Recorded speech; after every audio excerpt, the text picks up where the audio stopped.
Great, thanks everyone for joining us this afternoon for another exciting webinar brought to you by Hasselblad and our friends at Foto Care. We've got a pretty exciting session in store for you today, but we'll give you a couple of seconds just to trickle in for folks who are joining in at the last minute. I'm glad to have you here. While that's happening, just to introduce myself. My name's Dan. I work on the marketing team with Hasselblad, based out here on the East Coast, so glad to be in the same time zone. Before we get too far down, I do want to take care of some of the housekeeping notes. So if this is your first time joining us, today's webinar has both visual and audible components, and that's best suited for the desktop or tablet version of GoToWebinar. If you're joining via a dial-in or on a smartphone, do want to recommend switching over to a computer or at least a tablet so you can kind of see the best of what we have to offer you today. If you do get disconnected at any point in time, just use the confirmation link that was sent to you via email when you registered. And if you made it this far and you can't hear us yet, do check the audio output settings in the control panel if you're joining via desktop, or if you're on a mobile device, make sure you're not on silent mode. Now, it's not that we don't want to hear from you. Your mic is muted, so if you need to sneeze or cough, but we do have a question box open. If you have any questions at any point in time during the session, feel to pop them in there. We have staff working in the background to help you out. But if your question doesn't get answered immediately, we actually may be addressing it either in the presentation or towards the end. We'll pick a couple of some really polished questions there, and feel free to address them in the crowd as a discussion. And speaking of that discussion, today I'm joined by two of my excellent colleagues, Jim Reed on the Hasselblad team and Jon Slesinger. Jim, why don't you go ahead and introduce yourself there? The New York City area. I also cover Philadelphia and New England. Very cool, thanks, Jim. And joining us from the Foto Care team, longtime friend, first-time caller, Jon Slesinger. How are you today? I'm good. How are you? Doing very well. Tell us a little bit about yourself and Foto Care. So my name is Jon Slesinger. I'm a digital sales integrator at Foto Care. We are professional photographic support services and sales. We have rental also, and we are there to help you do whatever you all need to get done. Very cool. Glad to hear it. Anyone from the New York area in photography definitely recognizes that Foto Care name. Really the go-to for everything you can imagine. Before we get too far, I do want to get to know y'all a little bit better and see, for how many of y'all is this your first time in a webinar with Hasselblad? It looks like, oh wow, a lot of first timers, evening out, almost half and half. You'll see this poll function popping up here and there throughout the webinar. We just want to get to know you and make sure we're answering your questions in the best way possible. So do keep an eye out for that along the way, and just a better way to get to know you there. So we'll go and close that. A little over half of you are joining us for the first time. So we have a lot in store that will hopefully be super interesting to you. Speaking of what's in store, just to go down what we have in plan, today we're going to start with a quick rundown in the history of Hasselblad, including how we got to where we are today, including the X1D and our X-System of cameras, and then jump to what sets us apart from the competition. So what makes a Hasselblad, and what really sets us apart from everything else out there. And also spending a lot of time on the capabilities specifically of our X-System cameras and the X1D 250C along with the XCD lenses. And today is really meant to explore how our products and our solutions can really elevate what you can do as a creative photographer. So starting first with the history of Hasselblad, it begins in 1941 with an aerial camera commissioned by the Swedish military during World War II. And in the post-war era, our founder, Victor Hasselblad, would recognize the need for a consumer camera that achieves a higher level of image quality while still being very portable and modular. Moving forward into the 20th century, we would develop the cameras that really set Hasselblad as the iconic tool for professional photography. And well into the 21st century, we would continue evolving our tool set to a number of different functionalities and capabilities. And ultimately in 2016, one of our biggest jumps ever as a company with the X1D, the first mirrorless medium format digital camera. And being the first of its kind, X1D had one very key goal: medium format image quality and an incredibly compact design. And since that point in time, we've grown into two new additions to that first model with the X1D 250C and the 907X Special Edition. Today, we'll be speaking mostly to the X1D2, but a lot of the features and capabilities both in the camera and the lenses carry over to the 907X. Likewise, if you've got any questions about either of the cameras or any of the things that we're talking about today, again, feel free to drop them in the question box in the control panel, or if you're joining with the iPad app, the top right-hand corner has a little question mark symbol that you can click on and ask your question there. So when we look at X1D2, it really represents growth and maturity in three key areas: image quality, precision mechanics, and design excellence. We'll be diving into each of these areas and really talking about how we excel and how these features can really elevate the work that you're doing. First, starting with image quality, X1D2, like all other Hasselblads today, is a medium format camera. And in general, we draw most of our comparisons to 35mm or full frame. So in comparison to the 24 by 36 image area of full frame, X1D2 is using a 50 megapixel CMOS sensor that measures 33 by 44 mils. So right off the bat, you can see that the sensor is around 60% larger than full frame. And naturally, with a larger image area, we're able to see a little bit wider in terms of the equivalent field of view. So when you're comparing lenses between X1D and a different full frame camera, you do have to take in a reverse crop factor, for example. Now, inherently, with a larger sensor at 50 megapixels, we're able to take advantage of the larger surface area and produce a larger pixel. And simply put, the larger pixel is better suited at recording data and basically capturing more light and less noise. So when you look at this lineup of how a sensor receives data and the pixel by pixel level, the X1D is really already a foot ahead in terms of image quality. So talking about image quality, we'll split it up into factors of both light and color. And starting with light, we're going to look at first dynamic range, which is just a description of shadows to highlights.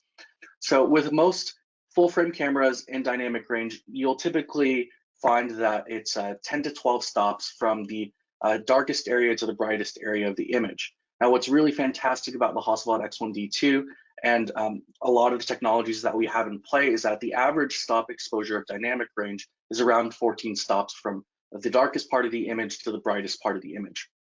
And this comes into play with, well, an image a lot like this, where we have a subject wearing a particularly dark attire, but they're also backlit and surrounded by some brighter areas.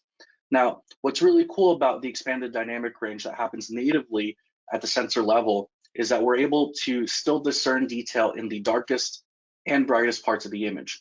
Now, admittedly, we are broadcasting live on the internet where everything gets compressed to the smallest file size possible. So you may not see everything that the file has on hand, but on the handout section or in the handout section with the Learning More PDF, there's actually a link to our website where you can find sample images in the original unedited RAW, where you can really start to pick apart the image quality and detail available in a Hasselblad X1D file. Moving on to color. Color admittedly is a very objective science in the sense that it will always vary from person to person. And whether they're older or younger, have a color deficiency or not, how the human eye sees color has an incredibly wide range. Now, that being said, Hasselblad's been working on digital imaging technology since the late 1980s. And over the past 30 years, we've come up with an incredibly balanced solution that offers photographers the greatest latitude in color rendition. And ultimately, it comes down to the core philosophy that we're trying to give you as much information as possible in the color technology so that you're able to change and create the image that you're looking for, and it's not necessarily our vision. So to kind of embody that into a visual example, we'll take the image here, which has been processed with a pretty generic sRGB profile, and it's not too far off from kind of the common denominator of color. Now, admittedly, every manufacturer will do color processing in camera. And even if you're applying, or even if you're working with a raw workflow, there's still color interpretation that happens from the sensor to saving the actual file. And in some cameras, you can go in and start to tune that raw process with a number of different looks that favor landscape or portrait or detail. But the challenge here is that you're still losing some data along the way. You're still taking a sacrifice in terms of the rendition of that color overall. Now, Hasselblad's approach to this is what we call the Hasselblad Natural Color Solution, or HNCS. And it's two parts. The first is a color space that's embedded into our raw file format alongside our image processing algorithms. So HNCS, along with the Hasselblad 3FR RAW file format, is a 16-bit space, and it allows for the camera to record as much tonal information as possible. But with the image handling algorithms, we're not looking to overprocess anything, meaning that when you look at the differences between a file from Hasselblad camera and a file from any other thing out there, we tend to come in less saturated, less contrasty. Basically, it's a very neutral looking image. And that's because we're looking to retain as much data as possible that we can hand it off to you and make the creative decisions with. So wrapping up with image quality, we of course first start with the size of the image or size of the sensor. And that larger 33 by 44 mil sensor, 60% larger than full frame, gives us a larger pixel to work with. That larger pixel first helps us achieve a wider dynamic range natively in 14 stops of light from shadow to highlight, and of course records colors that are delivered to you that aren't over-processed, too contrasty, oversaturated, giving you, the creator, as much detail on data as possible. So next, let's go into considering what makes a Hasselblad a Hasselblad. But before we get there, actually, do want to throw a poll and just see how many of you have worked with medium format before, either on film or digital. Great. And the initials looking like a lot of folks joining us today haven't worked with medium format before. So really glad we can go over kind of the demystification of what makes a medium format sensor, what it is actually, and a bit bigger than full frame. Well, fair bit, 60%. Very cool. And surprisingly, a lot of folks have worked with medium format, but only on digital. So glad to see some folks kind of atone the water with the larger image and sensor area. We'll go and close that poll there. Awesome, really appreciate your feedback there. So jumping back in, what makes a Hasselblad a Hasselblad? With our precision mechanics, it starts at the core with a very sturdy metal alloy construction. And every camera is built to incredibly exacting quality control at our factory in Gothenburg, Sweden, the same place that we've been building cameras for, well, nearly 80 years now. And the basic idea is that our hardware and our cameras and lenses are designed to instill confidence when you pick them up. When you use an X1D2, the way that it balances in your hand, the way that everything just fits very naturally is really designed to inspire confidence. And so you as the photographer don't have doubts in the equipment, don't have doubts in the tools that you're using. That thought process also carries over to the lenses. Like X1D2, all of the XCD lenses feature an all-metal construction on the exterior and performance both optically and mechanically of what you'd expect from a Hasselblad. So speaking of the mechanical performance, all of the XCD lenses feature a leaf shutter or central shutter. And this is a functionality that's built physically into the lens that controls exposure.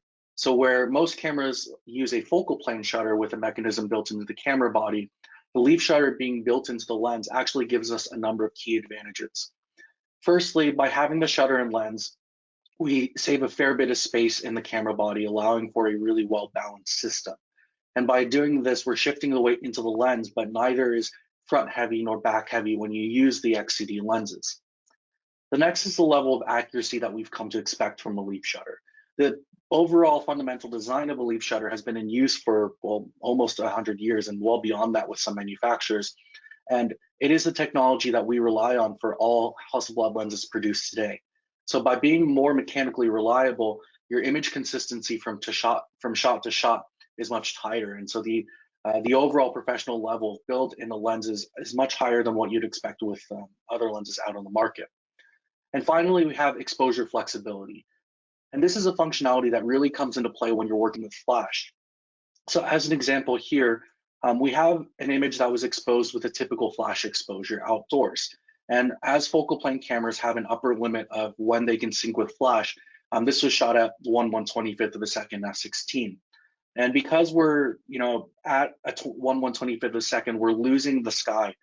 Even though we're at the lowest ISO and we've got a reasonably stopped down f-stop, we're losing detail on the highlights of the sky. The benefit of a leaf shutter overall is that you can sync natively with flash at any shutter speed in the range. So with the X1D and the XCD lenses, being able to sync with flash up to 2,000th of a second allows us to, with one parameter change, properly expose for the image. And so we're not requiring any special transmitters. There's no magic or anything that's going on here besides the beauty of a leaf shutter design.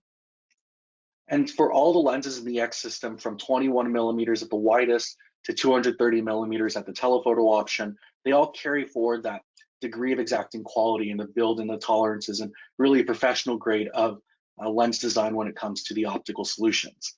I do want to take a look at some kind of the standouts in this lens lineup. Starting with the 21, it's Hasselblad's widest lens ever.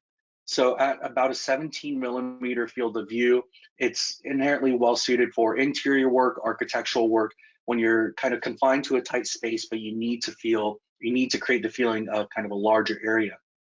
Even though it's an ultra wide, it's incredibly well controlled for in terms of distortion. Once you bring it into our software focus and apply the provided lens profiles, it flattens out beautifully. Likewise, looking at our next lens, the XCD45P, it's the smallest lens we've ever made. Now, compared to a 35mm full frame, it's about a 35 field of view. And the small size and that kind of wide but not too wide field of view make it perfect for walk around, street, or travel. The other aspect of it is it's incredibly quiet. So when you're thinking about a lens that is the kind of slimmest or most subtle look and set up to a medium format build, this lens is absolutely stunning at that. Finally, one of my favorites, the 81.9, it's our fastest lens ever. So thanks to a stunning f1.9 maximum aperture, this lens is really well suited towards portraits, headshots, kind of that not too tight, not too wide field of view. And what's neat is that with the larger image area of the X1D, you're actually able to see kind of wider than the typical field of view of what you have on an 85mm portrait lens. But because we have the fast aperture in play, the fall off and the compression in terms of how the depth of field falls off really does an excellent job of blurring the background and isolating the subject. Really one of my favorite lenses in the system. Lastly, we'll come to design excellence. And that's the belief that X1D2 is a designed experience, not just in terms of what it looks like and the aesthetics of the camera, but also how you interact with our hardware at each step. So first, when you're using the camera, you'll find that everything is really well laid out. On the rear of the camera is a beautiful large rear 3.6-inch touchscreen, and it contains all of the control surfaces that you need. This is complemented by the high-resolution OLED EVF, and while a lot of the parameters, or almost all of the parameters of the camera can be controlled through the touchscreen, we still have mechanical controls as well.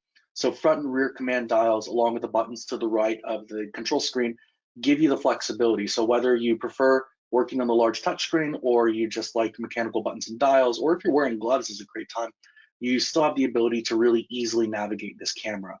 And that thought process of how you navigate and how you move through the imaging process also carries over to our software. So Hasselblad provides focus with as the imaging solution of choice for raw conversion, image exporting, editing, and everything around that. And part of that experience has been first a really well-built and robust desktop platform.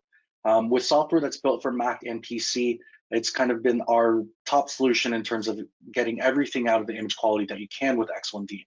Now, our latest development around this camera has been a more portable solution on iPad Pro.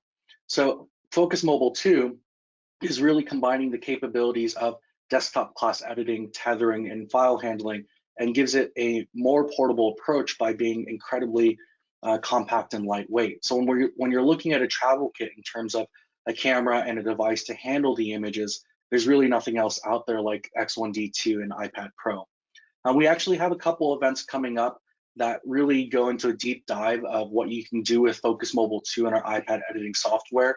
And on the Learning More PDF in the handout section, you'll find a link to our events calendar that actually shows you what we have in store, along with a couple of past events that really go over everything that we can offer you.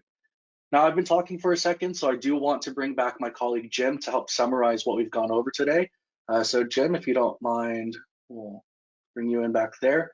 So tell us about what we've learned today. Good. I hope everybody took that in. I'll just kind of summarize what Dan had to say. Image quality, number one. The larger sensor means larger pixels, gathers more light and information. The result is better high ISO images with wider dynamic range. Superb lens designs. The higher quality image starts with the best lens designs, not just in sharpness, but in contrast. And that's what Hasselblad gives you, is a particular look because of that combination.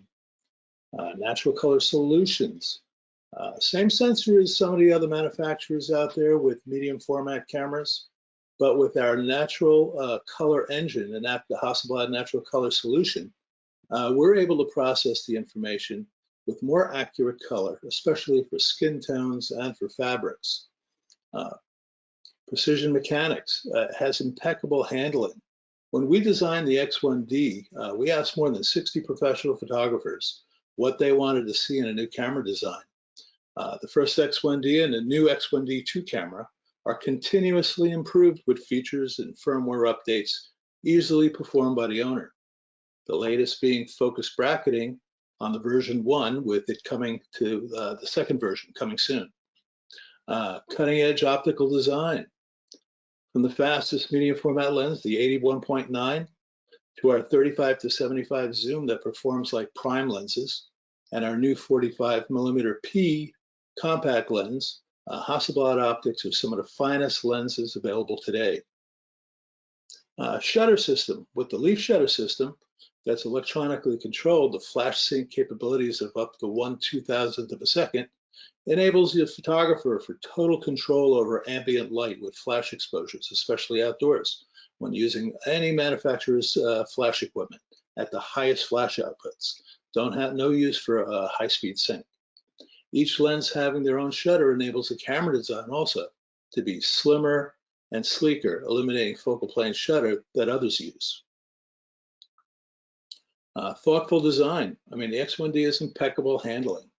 The ergonomics of the camera is present as soon as you pick up the camera, fitting well into your hand and the natural extension of the photographer. Intuitive interfaces also. The ease of navigating through the menu is similar to modern cell phones, making it easy to find the controls you need for any situation. Less time thinking, more time shooting. Flexible image handling also. Features that we have is software interfaces like Focus Global 2 app for the iPad Pro 2 enables the users to shoot, edit, and send images right from the field, as well as Focus software that's free of charge to all their Hasselblad users for Mac and Windows users. Gives the image maker the tools they need to produce the highest possible quality images you can get. Very cool. Appreciate that, Jim. And Jon, you had mentioned that a lot of your customers have pretty positive things to say about X1D2. Could you tell us about what you've heard? Yeah, it's quite interesting. You know, we've sold a lot of Hasselblad over the years. The size of this camera is just wonderful. You put it in your hand, you hold it, it ergonomically feels terrific. It's easy to carry, a small bag. You carry a couple extra lenses if you want, cards, batteries, all those things you need. And it's not a big package that you have to carry with you. The camera, when you hold it, it feels solid. It doesn't feel like plastic. It feels like a camera. And you know, we saw some of the screenshots before, but the ease of use of the camera is fabulous.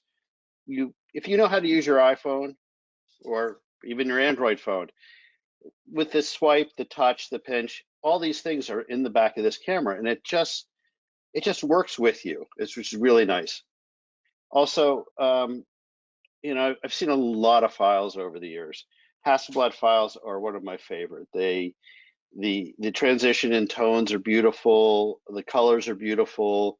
You know, you know, we used to look at film, and you know, we had Kodak and we had Fuji, and each of those films had its own feeling. You look at Hasselblad, it feels like the scene. It doesn't feel like it's, you know, Japanese color of reds and greens and bright saturated. It doesn't feel like Ektachrome, which always had that blue cast to it. It just feels like really natural color, what you're used to.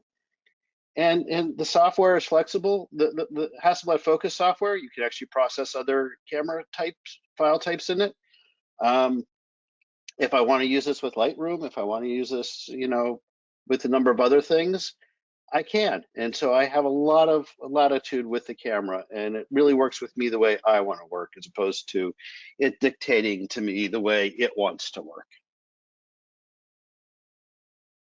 Very cool. Very cool. Very glad to have that kind of experienced feedback and really recognizing how the camera stands out and really how it can unlock potential in a photographer. So We do have a couple of resources online that we do want to share with you. It starts with the Learning More PDF that's available in the handout section, along with the kind of X1D2 data sheet and the overall system booklet or brochure that really goes over each of the options, including all of the lenses, the accessories, and your options when it comes to the Hasselblad X system. I do want to jump on over to the questions that we've had coming in. Really thank you for speaking up where if you're curious about things. So without anything, we'll jump right on into them. It sounds like let's go first to, oh, fantastic. Got a question from David here. All right, what is the max sync speed when using a Quantum or Pocket Wizard radio system? Jim, can you speak to that one? Hi, David. Yeah, because it's a leaf shutter system, you could flash sync up to 1/2000th of a second. So the whole range from 60 minutes to up to 1/2000th of a second is available to you on the camera.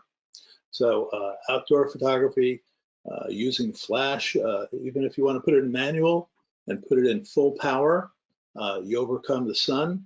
That's very easily done with the X1D2. And speaking kind of further to that, we have additional support for TTL flashes. If you're looking just for a simple on-camera hot shoe flash, the X1D2 uses the Nikon TTL protocol. So any of the later model speed lights, you can just pop that on and it works great. But what's nice is that with the leaf shutter, you don't need a special transmitter. You don't need a flash that specifically does HS or HSS. It just works.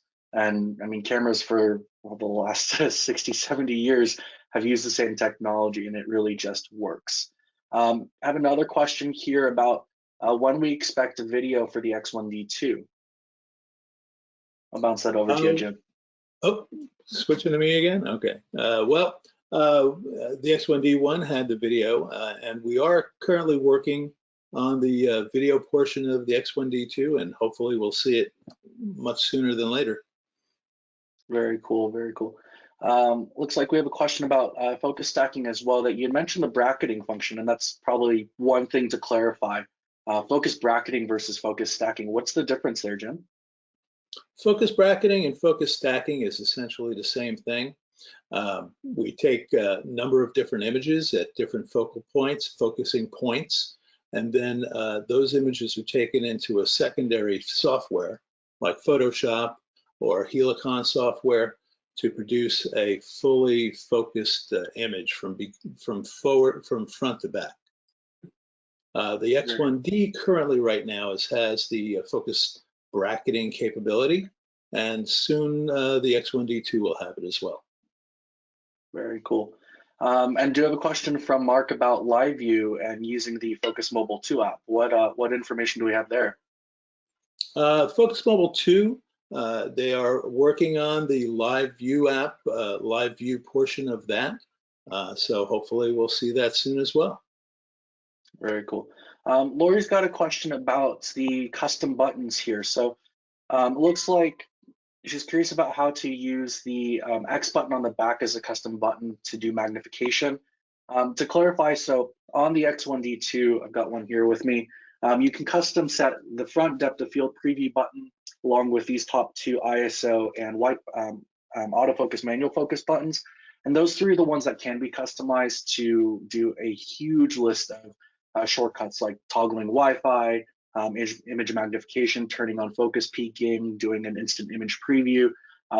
It really is flexible. The rear button, that's the X button or the star button on the back, isn't able to be customized, but we are always kind of tweaking the firmware and seeing what works best for our users. So while the three buttons are currently the limitation for custom buttons, we do hear the feature request to add more customization. So we do want to hear the feedback as we go and then see what we can do further to make the camera even more flexible to you.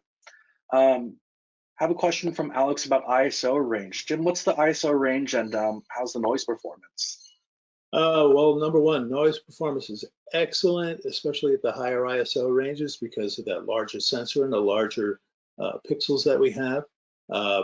Native is 100 ISO all the way up to 25,600. Very cool.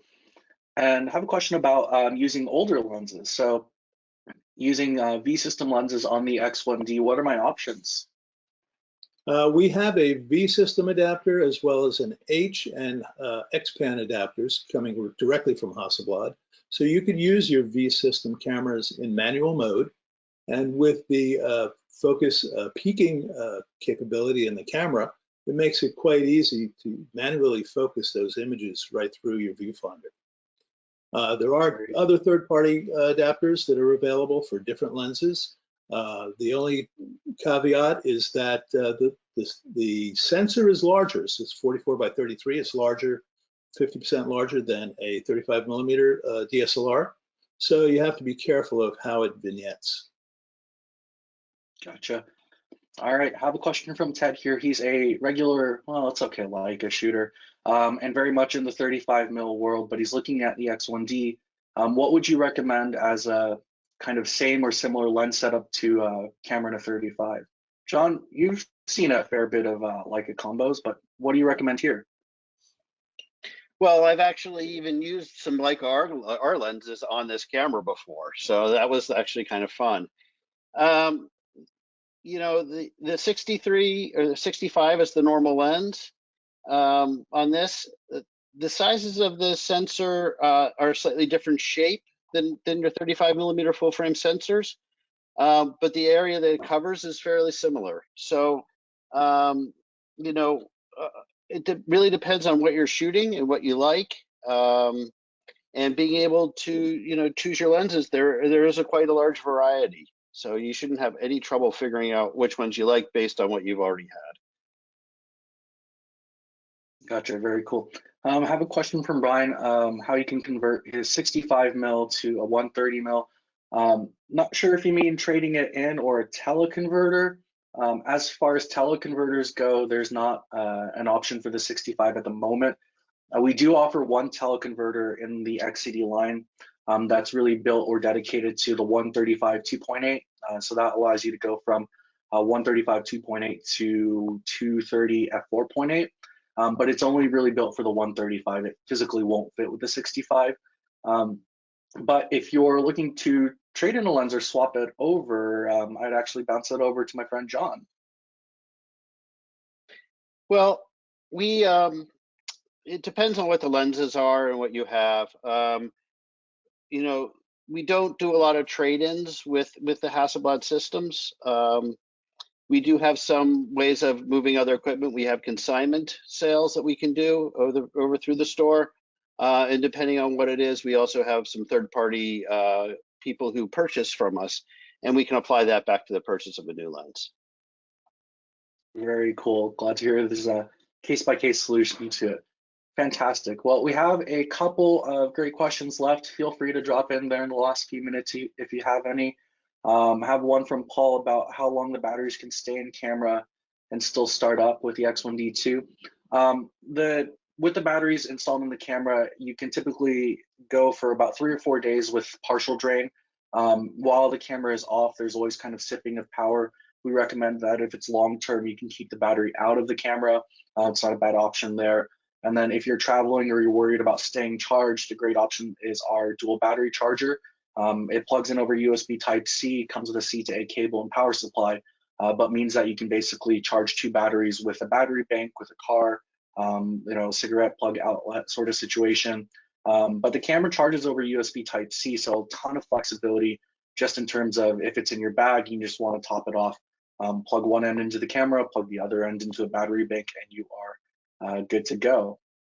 Very cool. Just scrolling through a couple of the last questions here. Awesome. Does the sensor have an anti-aliasing filter, and are there any issues with moire from our friend David here? Yes, the camera or the sensor stack of the X1D has an anti-aliasing built in, but because we're using a larger pixel, it's less resistant to interpolation issues like moire. Now that's also supplemented with the tools in focus. We have a really great detail detection tool with the moire correction. And what it does is intelligently looks for moire either both in color or detail artifacts and helps correct for that. Also have a question from Julian on if we're looking to develop longer XCD lenses like the HC300 or longer. At the moment, I can't really comment on lenses that we haven't announced yet, but there is the ability to use the 300 on the X system. And Jim, you've toted that kit around too, haven't you? Yeah, I played with the 300 on the X1D, and it's great because it feels like you're just handling the lens itself. The 300 is an excellent lens. You don't lose any sharpness or any capabilities by using the H adapter on the X1D with the H lens. So the 300 is an excellent choice for a longer lens. Very cool, very cool. Awesome. Well, we do want to wrap it up here. If there are any questions that we missed or something that you want to ask us after the fact, you'll be receiving a follow-up email in the next few hours, both with a link to a recording of this session and the opportunity to reach out to us and chat even further if there's anything that we can help you with. But for now, we'll sign off and really thank you for joining us today, and hope to see you at an event in the future. Thanks so much, everyone. Thank you all. Take care, everybody. Hope to see you soon.